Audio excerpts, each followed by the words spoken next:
Il était une fois dans un petit village, vivait un vieil homme pauvre. Il avait un cœur pur, était insouciant, proactif et aimait faire le bien aux autres.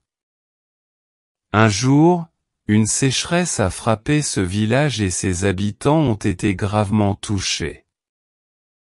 Ils ont commencé à vivre dans une faim atroce et dans une pauvreté extrême, en raison du manque de récolte. Leurs conditions étaient vraiment misérables et pitoyables. Le vieil homme a été très affecté par cette affaire, il a donc décidé d'aider à sa manière. Lorsque sa femme préparait du pain, il en mangeait une partie et donnait le reste en aumône au hasard et spontanément à l'un des enfants, sans lui en parler. Un jour, sa femme a remarqué qu'il avait mis du pain sous sa chemise et a quitté la maison, alors elle a décidé de le suivre de loin. Pendant qu'il marchait, il a vu une petite fille qui montrait des signes de faim. Il s'est approché d'elle et lui a proposé ce pain et elle en était très contente. Pendant qu'elle mangeait, le vieil homme la regardait et lui souriait gentiment, tandis que sa femme la regardait de près. Après que la petite fille ait mangé et soit partie, sa femme est allée vers lui et lui a demandé ce qu'il faisait. Le vieil homme a dit: « Je voulais offrir un peu de pain à cette pauvre petite fille. Tu sais combien les circonstances sont difficiles, j'espérais lui rendre le sourire qu'elle avait perdu, ne serait-ce que pour une courte période, et peut-être semer un peu d'espoir et d'optimisme autour de moi. » Sa femme lui a dit: « C'est vrai que c'est douloureux, mais cela ne sert à rien.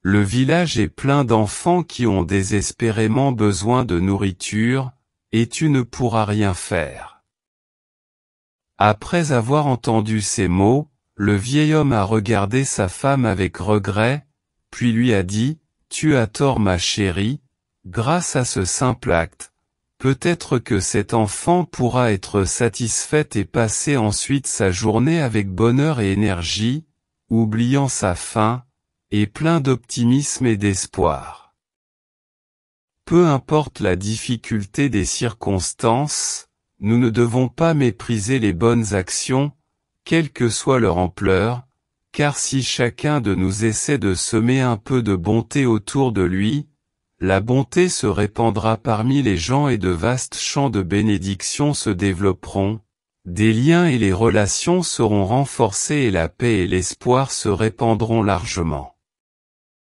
Les montagnes sont faites de gravier, les barrages sont remplis de gouttes de pluie et les grands bâtiments sont pierre sur pierre.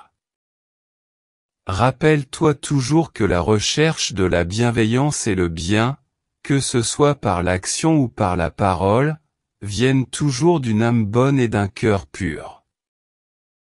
Mais critiquer les autres et essayer de gâcher leurs intentions pures, ne vient que d'une âme vile et malade, qui veut transmettre cette maladie aux autres afin de saper leur morale et de les empêcher de faire le bien.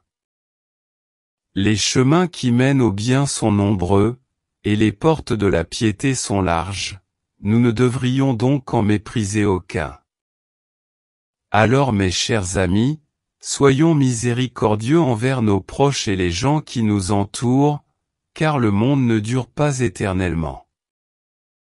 Et rappelez-vous bien que seules les bonnes actions qui durent plus longtemps. J'espère que vous aimerez l'histoire et que vous l'apprécierez. N'oubliez pas d'aimer, de commenter et de partager.